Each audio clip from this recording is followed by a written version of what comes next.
Hi, boys and girls. It's Mrs. DeZenzo here, and we're going to be working on our writing of a book today. And we're going to be writing about animals. You've just read the book, Zoo Babies. Well, now you need to choose an animal that you really liked. Now, you can choose one of the animals that was in the story from Zoo Looking, or you can tell your own animal. Pick out your own favorite animal. And you're going to need to write an informational book, which means you're going to be telling us things. It's going to be a telling story. Tell me about that animal. Tell me 3 facts about the animal that you really like. Now, remember that when you go to write, you're going to want to get the special writing paper. Have mom and dad print that section, and it'll give you the 3 pages and a cover.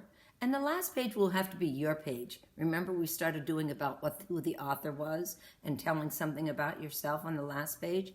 But for this one, you're going to be telling about an animal that you really like. It could be a wild one that you'd find in this, like in this story, in the zoo, or it could be an animal that you like on a farm. You get to decide. It's going to be fun.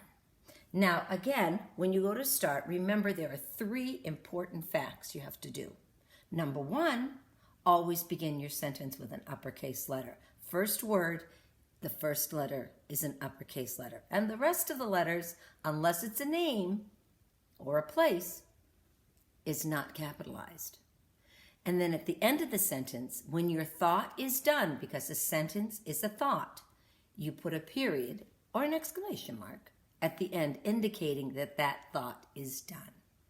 Then do remember to do like your fingers. Your fingers have spaces between them, and your words need spaces. Otherwise, it looks like one great big word, and that's hard to tell what it says.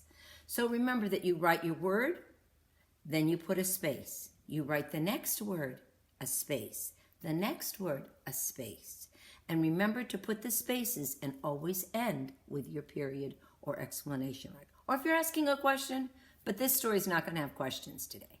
So remember, when you go to start it, first pick your favorite animal. And then when you go to write it, you're going to draw your animal 3 times. You can draw it in different positions, or you could draw, if you're telling what his favorite food is, you could draw his food in the picture. Now, my first animal, and I want to review this real quick. Remember, when you go to write and draw a person or an animal, that you need to draw it, and you can label it. Remember, your heads could be ovals or it could be a circle. The body could be a bigger oval or a circle or a rectangle. Your legs could be rectangles. Your feet could be either smaller rectangles or circles. And your arms and legs and feet. But remember to also tell it what it is. This is its head. This is its body. But you can label your drawings as you draw. So remember that. That was just a quick review on how to draw the animal's body. Now, when I was thinking about it, and I have to tell you, and it was thinking about this story, I read it, and then I looked through and looked closer at the pictures. Now, up here, you're going to write your picture. And it's easier to start with your picture, I think, today. So I'm going to write the animal that I thought was really funny, but I liked him. And yes, he had a very skinny body because when he was first born, they are very skinny. As they get older, they don't stay skinny. And he had really, really long arms. And he even had fingers. Do you remember which one was that one? That was the orangutan. And I'm going to put him sitting, so I'm going to put his feet like this. So he's not standing, because they kind of scrunch up. But the thing that I thought was the funniest was as a baby orangutan, and all of these animals were born in the zoo, he had orange hair. And it looked like a spike, a fancy spike. So I'm just going to kind of quickly draw him in. And he had very round, big eyes. Do you remember that?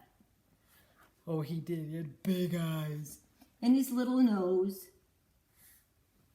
Now, that's all I'm going to start for right now, because now we're going to go to this part. Now, when you go to do this part, remember, you're going to write capital letter.